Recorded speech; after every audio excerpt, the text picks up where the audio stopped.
ClinHaem, Hematology, Demystified.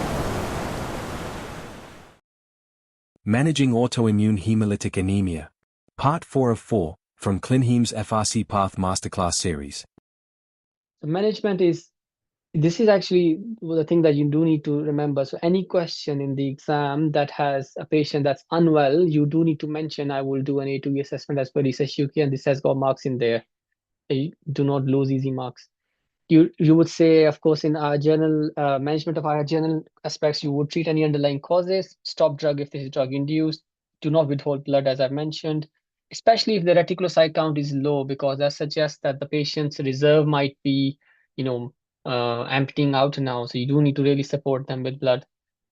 You give ABO-RH matched blood with cautious transfusion. You use a blood warmer in cold AIHA for obvious reasons. Emergency management, if the patient's very unwell, in warm AIHA, you can give IVIG or you can do plasma exchange. You give high-dose IV steroids. Very, very rarely you do emergency splenectomy when those measures have failed and the patients are very unwell, because nobody likes splenectomy, of course, for obvious reasons. Primary CHAD, steroids don't work in primary CHAD because, as you remember, this is not an autoimmune problem. Steroids work in autoimmune problem, as in this is an autoimmune problem, but this is not like those classical autoimmune problems like ITP or SLE or polymyalgia rheumatica or whatever.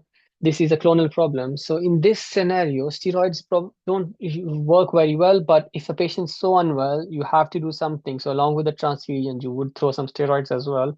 The response rate is quite poor. You can consider doing a plasma exchange as well to remove the cold antibodies. That's another way. Do you do splenectomy in primary CHAD? Is there a role for splenectomy in primary CHAD at all? Not at all, because the extravascular hemolysis in primary CHAD, as I mentioned, is happening in the liver. So don't take somebody's spleen off, please. That's not causing any problems. Because in cold-induced hemolysis, it's C3 coating, which is C3 coated red cells are opsonized and taken out. The C3 opsonized red cells are taken off in the liver, not in the spleen. So no role for splenectomy. Very common exam question as well. So no role for splenectomy in primary CHAD, even in the emergency setting. So subroutine management, you will give ET prophylaxis because very high thrombotic risk. You will replace the folic acid.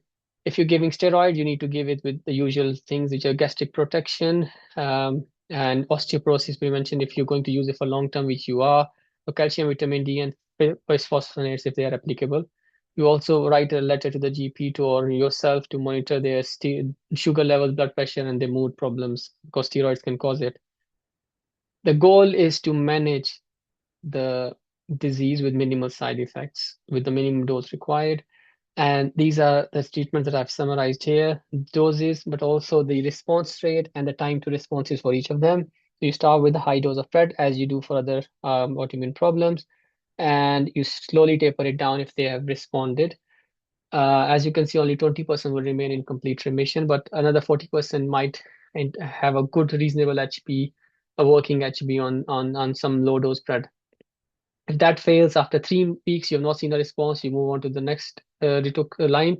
And there's a very nice algorithm in the guideline, which is a must to have in your day units and on your phone, of course. Rituximab works slowly, 3 to 6 weeks. You just need to know some names for third and fourth line. So third line, azathioprine, cyclosporine, danazole, which is the usual for any autoimmune disease. Splenectomy can be considered, but as a very, very last resort.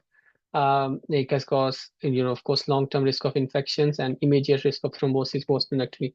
Fourth line territory is very specialist territory, and patients should be managed by a very super specialist here, and from alemtuzumab all the way up to transplant. Primary CHAD, most important thing is avoid cold exposure. Because the hemolysis is not very severe, you can monitor them unless there are indications to treat, which can be symptomatic anemia, severe circulatory symptoms, or transfusion dependence. So is there a question or just background noise?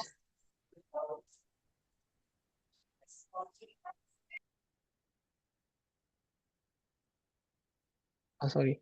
Yeah, so first line treatment is not steroids, because I've said they don't work. You give rituximab and fludarabine because you are treating a clonal LPD problem here.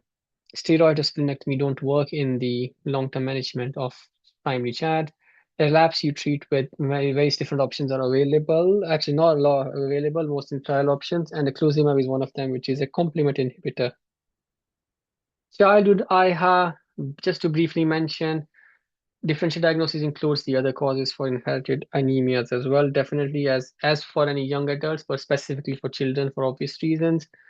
For AIHA, you do need, if this is AIHA in a child, you do need to rule out two conditions specifically, which is a primary immunodeficiency syndrome or autoimmune lymphoproliferative syndrome, which is not a cancerous condition, but it's a condition with immune dysregulation where the patient would not have classically on the flow cytometry of their peripheral T cells, they would not have CD4 or CD8 positive cells. So either T cells supposed to have CD4 or CD8. In these patients, there would be a pretty significant population of cells which are CD4 and CD8 negative. So that's pathogenic, and that's the test that we do. And again, a very easy exam MCQ scenario question. We check for LFTs because there's a condition called giant cell hepatitis, which can be associated with hemolysis as well. In children, you can target a lower hemoglobin because they tolerate a lower hemoglobin much better than adults, and similar principles are used for treatment. In PCH, because as I said, it's limited, you only give supportive care steroids only if this is severe and persisting.